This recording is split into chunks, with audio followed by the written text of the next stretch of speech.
we deliver for blood banks, hospitals, Oh yeah, uh, so life and death at that life and point. death stuff. So you don't want this very transient driver fleet popping in and out. You want to have some stability there, particularly around your core clients and the high critical deliveries you're doing. So it's even more critical that you price things out properly, because the number one reason a driver is going to stay on a job is because they're getting fairly compensated. Yeah.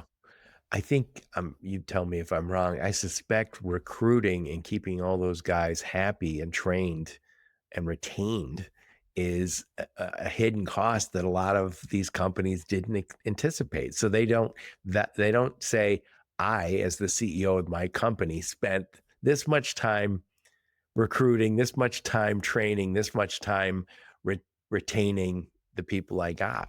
Yeah, I think, and I would say I would caution to say recruiting, because recruiting tends to lean towards an employees. Yeah, employees. I get it. Yeah, these are ICs and intercom. Yeah, yeah. This is the challenge of this business. It's really easy to call an employee an independent contractor.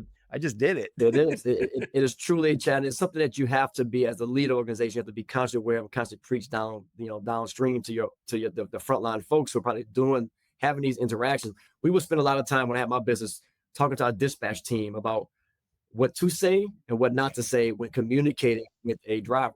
Oh yeah, because if you said, oh, If you the simply say, boss, you said hey, the boss is mad at you. You're like, what? I'm an independent contractor, right? or if you just say, driver may not fully, and sometimes these drivers don't fully understand, what the independent contractor means. So they'll say, hey, when am I getting my paycheck? Well, you don't get a paycheck. You get a settlement, you know? And so these little bitty words, but if you ever get inside of a courtroom and you got to defend yourself, you'd be very surprised how these things can come back to bite you. Yeah. Oh yeah. By the way, I saw a few years ago, a friend of mine sent me a contract. He says, hey, this company wants me to do this work for them. And I said, this is an employment contract that they modified, but you're an independent contractor, but everything in here acts as if you're an employee.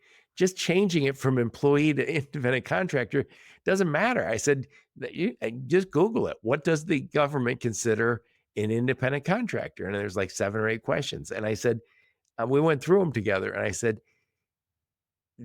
there's like everything they put in this contract is against the rule that you're an employee there. And I said, but they don't want to treat you like one. Yeah. Yeah. And I think that's even down to the uniforms, right? So if my delivery company is called Last of First, I would not want my drivers, my contract drivers, to wear this. I need to be paying them an advertising fee for representing my brand. So even that subtle difference can draw a line Dude, between this is not W-2 easy. versus 1099. This is not easy. Not easy. So the next failure that you told me about before we hit the record button was saying yes to the wrong people. Who are the wrong people, man? Yeah, I think one thing I see a lot in the final mile space is companies in this space have a hard time saying no to what I think is bad business, right? And I think there's a couple reasons for this. One, as we mentioned, historically speaking, this particular sector of supply chain has been the stepchild. I think you referred to earlier as kind of like just disconnected from. It's the backwater, man.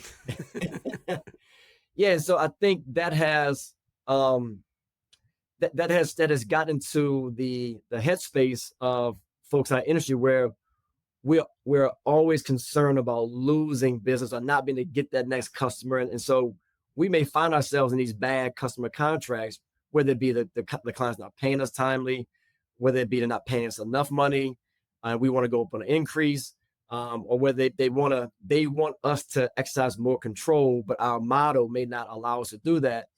We're very hesitant to depart from those client relationships.